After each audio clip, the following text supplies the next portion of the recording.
You knew the word yesterday.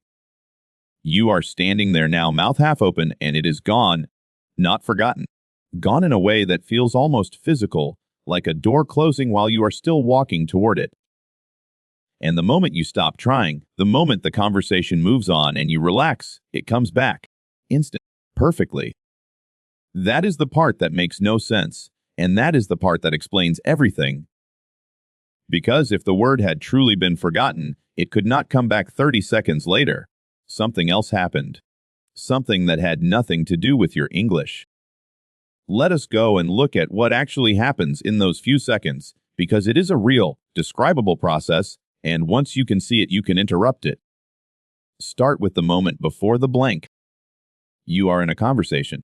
Someone asks you something, and underneath the ordinary business of answering, another process starts running, one that you did not choose and cannot switch off.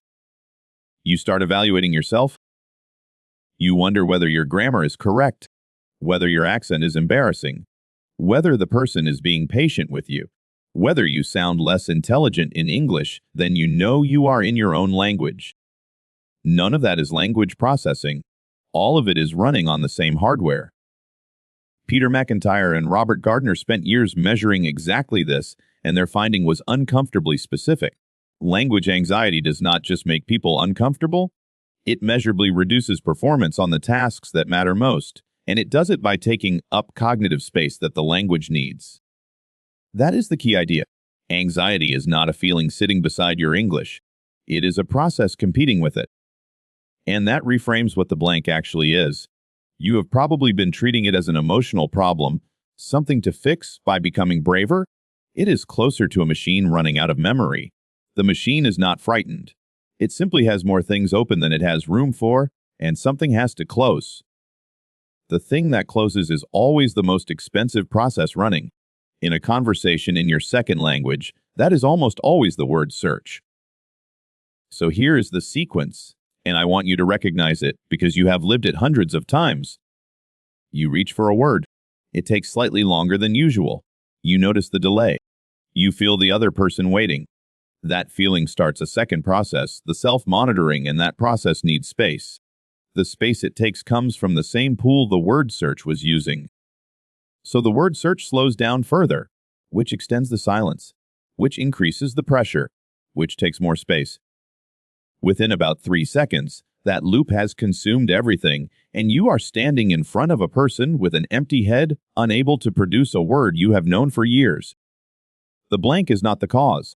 The blank is the result of a loop that ran out of room. Now, the second piece, and it is the one almost nobody explains properly. Not all of your English is equally vulnerable. Think about what does survive the blank. Your name survives. Sorry survives. I don't know survives. Whole phrases you have said thousands of times come out even while everything else is collapsing. Those survive because they are not being built. They are stored whole and retrieved whole, and pulling out one finished piece costs almost nothing. Everything you assemble in real time is the opposite. Every word you have to search for individually, every structure you build while speaking, is expensive, and expensive is exactly what you cannot afford in the moment the loop starts. Which means the blank is not random. It reliably attacks the parts of your English that require construction, and it reliably leaves alone the parts that arrive ready-made. And notice what that tells you about the fix. If the blank targets expensive language, then the way to survive it is not to become less anxious. It is to have more of your English stored in the cheap form. Every phrase you learn as one whole piece rather than as a construction is one more thing that will still be there on the day everything else disappears. There is a third piece, and this one is physical.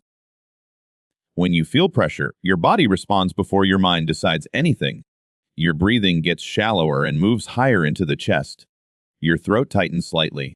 Your speech rate rises. That does two things. It reduces the air you have available, so sentences get shorter and more clipped, which makes you sound less fluent, which increases the anxiety. And it removes the one tool that could have saved you, which is the pause. Watch what happens to your speech rate under pressure, and you will see it. You speak faster precisely when you can least afford to, because silence feels dangerous, and speed feels like competence. It is neither. It is the sound of a system trying to escape its own discomfort. Fluent speakers pause constantly. Native speakers pause, breathe, say so, and let me think, and nobody registers it as failure. But when you are anxious, a pause does not feel neutral. It feels like exposure. So you rush, and rushing is exactly what breaks the retrieval you needed. Now the twist, and it is the reason the usual advice fails. You cannot fix this by trying to be more confident. Confidence is an outcome, not a method. Telling an anxious speaker to relax is the same category of advice as telling an insomniac to fall asleep. The instruction adds one more thing to monitor, and monitoring is the problem. Worse, most learners respond to the blank by preparing harder. They rehearse sentences in advance, plan the conversation, memorize what they will say. And that makes the loop stronger because now you have a script, and the moment reality departs from your script, the gap between what you planned and what is happening becomes one more thing to panic about. So we are not going to make you calmer. We are going to make the language cheaper to produce so it survives even when you are not calm. 4 things. All of them reduce the cost of speaking rather than the level of fear. First, build a set of stalls and drill them until they are automatic. A stall is a phrase you can produce while you are still searching. That's a good question. Let me think for a second. How do I put this? It is like, when someone? These are not filler. They are structural. They buy you 2 or 3 seconds of legitimate time, and they do it without silence, which is what removes the pressure that starts the loop.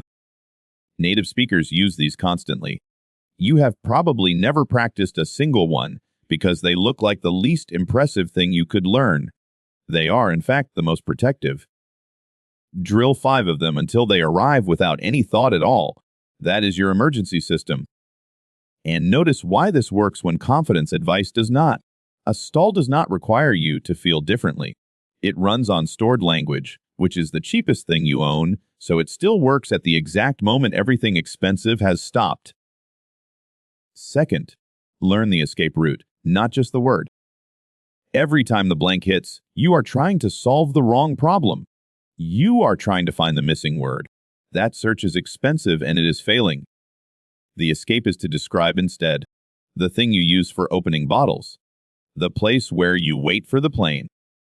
This is the single most useful skill for the blank, and almost nobody trains it because it feels like admitting defeat. It is the opposite. It keeps you talking, and staying in motion is what stops the loop closing. Practice it deliberately. Pick 5 random objects a day and describe each one without naming it. 30 seconds total. Third, breathe out before you speak, not in. This sounds too small to matter. It is not. When you are anxious, you take a quick, shallow breath in and immediately start talking on almost no air. Instead, when the question arrives, let a breath out first, then speak on the next one.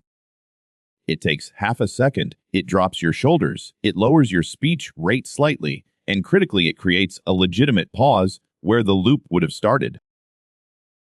Fourth, shrink the audience in your head. The loop is powered by the sense of being evaluated, so change what you are actually doing.